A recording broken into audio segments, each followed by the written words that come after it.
بھر کی طرح سیالکوٹ میں جشن آزادی یوم یکجہتی کشمیر دھوم دھام سے منایا جا رہا ہے۔ اسی سلسلہ کی ایک کڑی جشن آزادی کے موقع پر تقریب کا انعقاد کیا گیا اگوکی میں،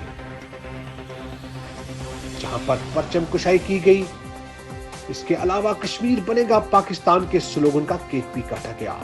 مزید تفصیلات جانتے ہیں ڈاکٹر علی عمران کی اس رپورٹ میں۔ جشن آزادی کی تقریب کا انعقاد رہنما مسلم لیگ نون محمد خالد وسیم ایڈوکیٹ کی قیادت میں کیا گیا، جبکہ تقریب کے شرکا پاکستان زندہ باد اور کشمیر بنے گا پاکستان کے فلک شگاف نعرے بھی لگائے۔ تقریب سے خطاب کرتے ہوئے محمد خالد وسیم ایڈوکیٹ نے کہا کہ قائد اعظم محمد علی جناح کے رہنما اصولوں پر عمل کرتے ہوئے آج پاکستان دنیا میں اپنی منفرد حیثیت کا حامل ہے۔ اس موقع پر انہوں نے مقبوضہ کشمیر میں بھارتی ظلم و جبر کے سامنے سیسا پلائی دیوار بن کر کشمیری اپنی جدوجہد آزادی میں مگن ہے، جبکہ افواج پاکستان اور پاکستانی قوم یک زباں ہو کر مقبوضہ کشمیر سے یوم ظہری یکجہتی کرتے ہوئے کشمیریوں کی آزادی کے لیے متحد ہیں، اپنے جان و مال کی قربانی دینے کو تیار ہیں۔ تقریب میں معززین علاقہ نے خطاب کرتے ہوئے جشن آزادی کے موقع پر مقبوضہ کشمیر سے یوم یکجہتی کشمیر منانے پر فخر محسوس کرنے کا اظہار کیا، جبکہ تقریب میں مقررین نے سیالکوٹ سے محب وطن شہریوں کی جانب سے اقوام متحدہ کے علاوہ سلامتی کونسل میں مقبوضہ کشمیر کو بھارتی تسلط سے آزاد